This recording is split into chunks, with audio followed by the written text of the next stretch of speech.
ठीक है।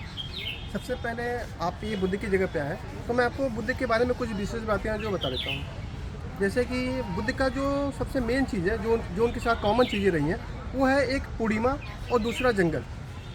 बुद्ध का जो जन्म है वो लुम्बिनी जंगल में हुआ था। जहाँ उन्हें ज्ञान मिला वो बुद्ध गया बिहार का जंगल था। जहाँ पर उन्होंने ज्ञान दिया ये सारनाथ ये ऋषिपत्तनम जंगल था। और जहाँ पर उनका निर्वाण हुआ वो कुशीनगर जंगल था। उनका जंगल से बहुत ही कह सकते हैं लगाव था, मतलब जुड़ा हुआ था। और दूसरी पूर्णिमा, बुद्ध का जो जन्म है वो बैसाख पूर्णिमा के दिन हुआ था। जिस दिन उन्हें ज्ञान मिला उस दिन भी बैसाख पूर्णिमा थी। जिस दिन उनका निर्वाण हुआ उस दिन भी बैसाख पूर्णिमा थी। यानी कि उनका जन्म, ज्ञान और मृत्यु तीनों एक ही दिन हुआ है।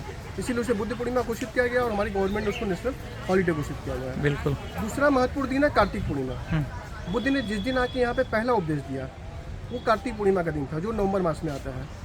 और तीसरा है आषाढ़ पूर्णिमा, जिसको गुरु पूर्णिमा बोला जाता है। हम लोग बोलते हैं बुद्धम शरणम गच्छामि, धम्मम शरणम गच्छामि और संगम शरणम गच्छामि।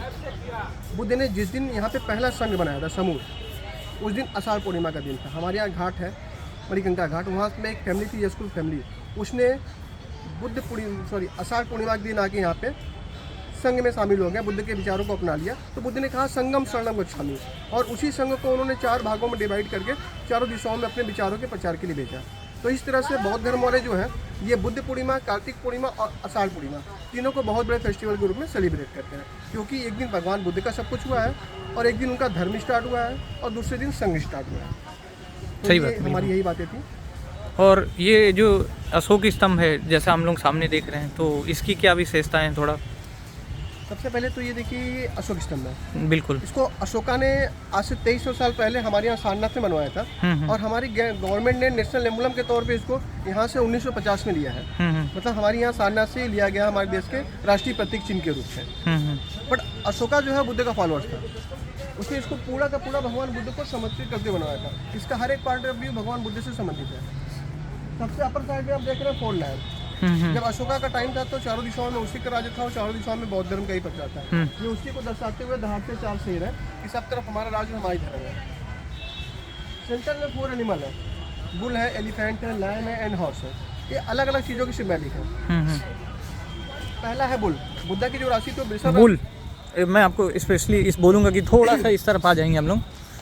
हाँ, जैसे कि दोस्तों आप देख सकते हैं, ये आगे हम लोग इधर, ये बुल, हाँ ये आ गए। सबसे पहले बुल, बुद्धा की जो राशि थी वो वृषभ राशि थी, जिसको बुल के द्वारा दर्शाया गया है। दूसरा है ये हाथी। जब भगवान बुद्ध अपनी माता के घर में थे तो उनकी माता को सपने में एक व्हाइट एलिफेंट दिखाई देता था, जो अपने सूंड में कमल के फूल लिए उनके पलंग की प्रतिष्ठा करता हुआ नजर आता था। तीसरा है लायन। बुद्ध के पिता का जो वंश था वो शाक्य वंश था, इसी कारण उनको शाक्य मुनि बुद्धा बोला जाता था। उसी शाक्य वंश को प्रदर्शित करते हुए सारी चीजें लाइन से दर्शाई गई हैं। चौथा है हॉर्स। ये बुद्ध का सबसे प्रिय घोड़ा था। जहाँ भी जाते थे इसी घोड़े पर सवार होकर जाते थे और इसी घोड़े पर सवार होकर अपने घर को त्यागे थे। घोड़ा इन्हें जंगल में छोड़ने के बाद इन्हीं के साथ जंगल में ही रह गया। इस घोड़े का नाम था कंठक। कंठक। आप बौद्ध गया बिहार जाएंगे, मंदिर के अंदर पेंटिंग बनी हुई है, उसमें इसी घोड़े को प्रतिबिंबित करते वहाँ एक पेंटिंग है। बुद्ध ऐसे ध्यान में बैठे हैं और घोड़ा इन्हें झाड़ियों से निहार रहा है। ये गया के मंदिर के अंदर पेंटिंग है।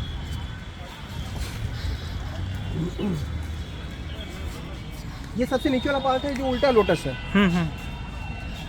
आप जहाँ भी जाते हैं आपको मूर्ति जो सीधे लोटस में मिलती है।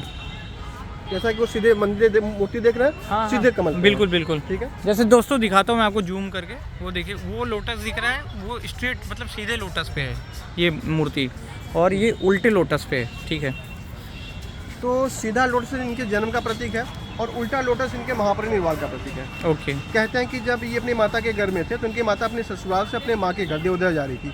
जाते हुए इन्हें रास्ते में ही प्रसव पीड़ा स्टार्ट हुई और जंगल में ही इनका प्रसव हो गया। जिस जगह प्रसव हुआ लुम्बिनी वन था, इसलिए इनका बर्थ प्लेस लुम्बिनी कहते हैं। कहते हैं कि जंगल में पैदा होते ही बुद्ध ने तुरंत चलना चालू कर दिया। जब पहला 7 कदम वो चले तो जहाँ जहाँ उनके पाँव पड़े वहाँ पे 7 कमल के फूल खिल गए।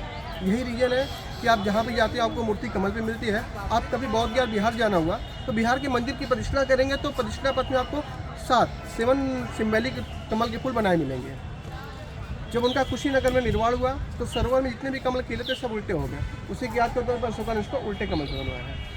बिल्कुल। और ये कंप्लीट होता है चक्र के साथ। चक्र को हमारी गवर्नमेंट ने राष्ट्रीय ध्वज तिरंगे झंडे में लिया है, जिसमें 24 तिलियाँ ली गई हैं। बट अशोका ने जो ओरिजिनल चक्र बनवाया था उसको भारतवर्ष में धर्म चक्र कहा जाता है। उसको धर्म चक्र इसलिए कहा जाता है कि हमारे भारत भूमि में जितने भी महान पुरुष पैदा हुए हो, वो चाहे भगवान श्री राम हो, श्री कृष्ण हो, बुद्ध हो, जैन तीर्थंकर हो, सभी महान पुरुषों के साथ एक कॉमन बात की एक समानता थी कि सभी के शरीर में कहीं ना कहीं पैदाइशी चक्र के निशान थे।